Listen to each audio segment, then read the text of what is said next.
Well, good morning, church. Thank you for joining us for our daily Devo. Today we're in Matthew chapter 17, verses 14 through 21. If you're with us on Friday, you know that it was a high point of ministry. Jesus was on the Mount of Transfiguration. His true essence is revealed. It is a mountaintop experience, and yet he comes down the mountain to run into the reality of life. There is a man who has come. He has a son who's demon-possessed, and he goes to Jesus' disciples and asks them to cast the demon from his son. Now, they had the authority. Remember in chapter 10, verse 1 of Matthew, Jesus said, you guys have the authority over evil spirits. They have seen Jesus doing it. They had the authority to do it, and yet for some reason, they're not able to get this demon cast out of this child.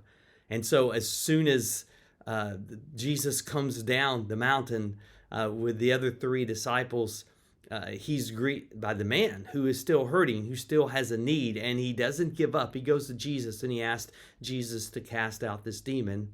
And of course, Jesus looks around and he speaks. We know he's speaking to the nine, but he's also speaking to the crowd of basically saying, you're a faithless generation. Then he looks, simply commands, and the demon leaves. The son is healed.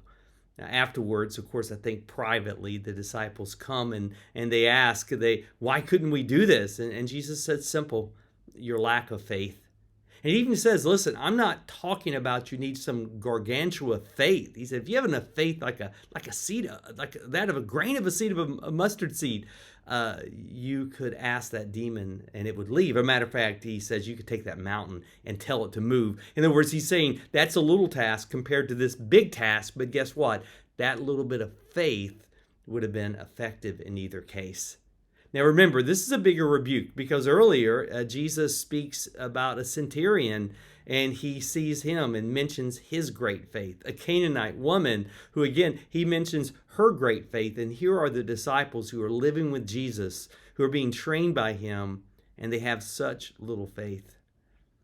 Faith is such an important essence in our Christian walk. As a matter of fact, Hebrews 11:6, which happens to be my favorite verse in the Bible, tells us, and without faith it is impossible to please God. We must believe he is, and he's a rewarder of those who diligently seek him. Without faith, what is faith? Faith is the ability to trust, the ability to believe and know God is there. No matter what circumstance we're facing, no matter where we are, we know God is there and he cares. We know that we can focus on him and know that though the circumstance may seem overwhelming, we can still trust God no matter what circumstance we're in. He goes on to say that he is a rewarder of those who diligently seek him. I think he's just trying to say that there is a reward for our faith. There is a reward when we show diligence in seeking God. That reward may not come in the here and now. It may be standing before God where he just says, well done, my good and faithful servant. But there is a reward for our faith. Listen, I don't know what you're facing right now, but I can tell you this. If you haven't faced a challenge in the past, and most likely you have, and you aren't facing it now, you will in the future. Because there are just times this life throws things at us. Things happen that make us think, listen, if I was God, I wouldn't do that. I don't understand. It makes no sense from my point of view. At those moments, we have to know and have confidence that God is there and he cares. And know this, you can have all God's grace. You can have all God's peace without having all God's answers. See, there's a time we may know it all, but it won't be now. And there's a time things are going to happen that from our point of view don't make sense. But it's those moments that we let those events be wedges that drive us to God, not wedges that drive us away.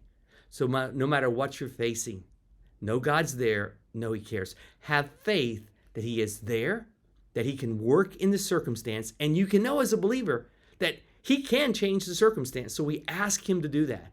He can give us the power to go through the circumstance. And so we ask him to do that. But ultimately, no matter what the circumstance, he wants all the honor and all the glory to be directed to him. Guys, thank you so much for continuing on our daily Devo. Be blessed and have an awesome day.